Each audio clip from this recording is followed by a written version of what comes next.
What's up, boys? Petko here, and today we're gonna talk about top 3 melees in the War Within. A quick note, this list could potentially change if there will be more changes. If not, this is what should be looking like, roughly, give or take. Now keep in mind that there are a few more weeks of changes. Right now it's currently 16th August, and if there are more changes, I'm gonna try to update you guys as soon as I know. This list, the spreadsheet, is always gonna be available. Links in the description. Is gonna maintain pretty much the whole expansion. So if you have any doubts, you can go and check it out at any point. Disclaimer 2, this is for casual keys. If you're playing Water First keys, skip the video. If you're playing in a full pre-made, you might wanna not stick around as well.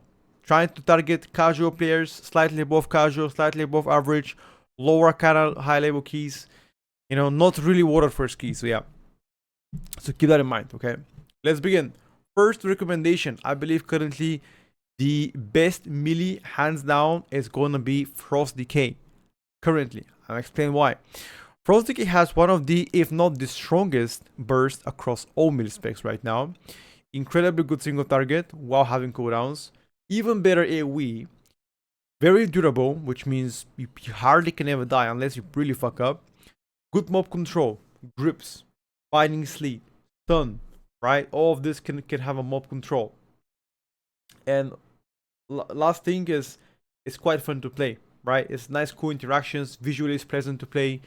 It's not as hard to min-max as well, right? So that's kind of agenda is what most of the people love. Easy to play, very tanky, good damage. All slots included. Currently, Frost Decay takes the cake, right?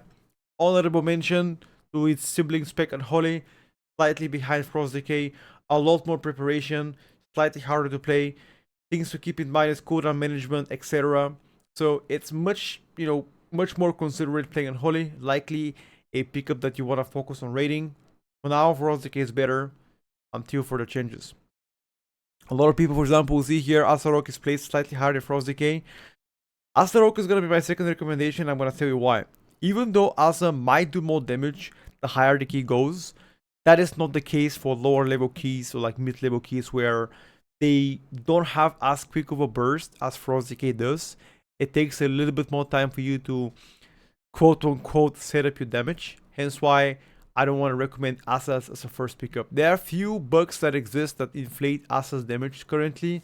I believe around 5-ish% of the total contribution comes from bugs. So even if that gets to be resolved, Assassination will still be a valuable pickup in the season 1 of the War Within. So keep that in mind. Previously, one of the worst specs to play in throughout pretty much whole Dragonflight. Like they were always like around the bottom. Right now, they are doing exceptionally well. From a DPS point of view, if you're targeting high level keys, like slightly lower than that or above average, Asaro Rogue is phenomenal. Insane mob control, garrotes with iron wire, interrupts, AoE stop, right? You have a kidney, cheap shot if you have to, right? So this kind of mob control is incredible for like in general Rogue, but Asa goes a step above and has silences, right, with garrotes. So it's very useful against like magical heavy dungeons, like for example it's like a bunch of casters in like the Stone Vault, for example, right? Grimbato is also full of casters, so Asaro Rogue there has insane value. In terms of durability, everybody knows Rogue is very tanky. Have magical immunity pretty much with Cloak of Shadows. Evasion can be countered towards like physical damage, even if you pull aggro. Tricks obviously can help you with aggro, but still, evasion is quite useful. Feint on demand. If you don't want to have improved feint where you get DR every couple of seconds while you use it.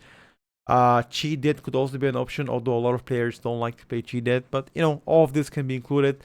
So generally speaking, Asaro Rogue is incredible currently. Now, last thing but not least, in terms of playstyle, yes, it is harder in my opinion than Frost Decay. It requires a little bit more min-maxing, thinking about like pandemic on dots, like how exactly to extend the blitz, for example.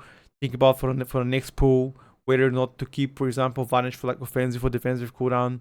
It's most definitely not a spec where you just smash your buttons like, let's say, a Feud Warrior and it just damage all the time. It takes a bit more preparation, so whatever you're choosing your main, think about this. And last recommendation that's gonna be very surprising. A lot of people will be like, "Wow, how dare he?" Feud Warrior. Now, I've seen some people talk bad smack about Fury Warrior. The reason why I'm saying Fury might be third in charge is because if potentially there were to be a melee meta, and if you don't want to play augmentation, then Fury Warrior Battle Shout can fit perfectly in it. Let's say a Rogue Decay Fury Warrior could be really good. A Feral Druid with Fury Warrior and Frost Decay would be really good. So Frost, like Fury Warrior has everything that a casual player loves. Extremely easy to play. Very good consistent damage on both single target and AoE. As a burst, right? A few buttons. Even less utility than anything else. Have a shockwave, single target stun, rallying cry, and that's it. Spell reflect if you wanna be fancy, if you wanna taunt. Like again, I don't think about casual player taunting spell reflecting. That's not gonna happen. Like yes, on like these professional players like taunting spell reflecting bosses, that's not gonna happen in casual keys. No, but again, you're tanky, you do good damage, good self-sustain, has offensive cooldowns, pretty short, damage every single pack. What else do you want? The only thing I could say about Fury Warrior is if they were to have a little bit more mob control, a little bit more utility, they could be even better. That is pretty much what I feel like the top 3 currently are. Well, again, there are a few more, I guess, honorable mentions. I'm gonna go one by one. So Monk has been getting a lot of buffs lately. So Monk is now gonna climb the ladder. Again, keep in mind, this has not been updated for the past 5 days. This does not include Monk buff.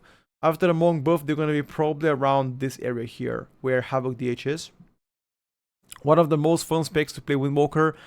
This is something that I've considered myself to actually go on and have as a main ult, because it's very fun to play. Honestly, if you're looking for fun, Monk is just incredible. I love it. Yes, they might not be the strongest, but it's perfect. I can't complain about Monk. Havoc DH is very strong currently. They've got several rounds of buffs, but it's extremely unpleasant to play. Rotation wise, momentum build, glaive inside your rotation, it's horrible. Yes, it does damage, has good cooldowns, has good burst during cooldowns, good sustain as well, insane single target. But the ability to play the class is just, for me, zero fun. Again, fun is very subjective. Maybe for you it's fun. For me, it's just zero fun. So yeah, Feral Druid on its own has received several buffs earlier this month. It's doing fantastic, way better than Balance Druid. The rotation has slowed down significantly since Dragonflight. And they do have slightly lower APM than they used to. I feel like sometimes you still start on energy. Now, whether or not that's gonna get fixed by itself when you have higher secondary stats, like higher haze values, for example, I don't know that. But generally speaking, everywhere, single target, prior damage, AoE, you're just solid. You know, the word is solid. Again, it's not as easy to play Feral because you gotta watch out for a lot of bleed effects, for example, extension of bleed effects, micromanaging cooldowns. It's just like generally requires a little bit more kind of like setup to, you know, excel. So yeah, that's pretty much about melees. And here my honorable recommendations. If you're looking for fun, for me the most fun is Monk, Retribution Paladin. These are the most fun for me. Fury Warrior probably third in funness. Retribution because it's extremely tanky. You cannot die. Like, it's so stupid broken. You just, as a red paladin, it cannot die. You can do whatever you want, you just can't die. It's crazy. Short burst cooldowns every 30 seconds to a minute. Incredibly good, again, utility package, from ability to give the whole team DR because of Devotion Aura, having Blessing of Sacrifice, Freedom, Immunity, Bop, Disease Spell, Poison Spell, good mob control, Hand of Justice, Binding Light. You know, it's just incredible. Honestly, probably one of the best melee utilities right now as Red Paladin, if not the best, right? Single target, however, is just a big issue though. Like, single target is a massive issue yet to be solved. What could I say? What else could I say, chat? I mean, maybe down the line they're gonna try to fix it. Maybe down the line they're gonna try actually to implement further buffs on that behalf. Yeah, kind of awkward, but anyway, I hope you guys enjoyed today's video. If you guys want more information on any of those specs, every single Saturday we update this list live on stream at 2 o'clock Central European Summertime.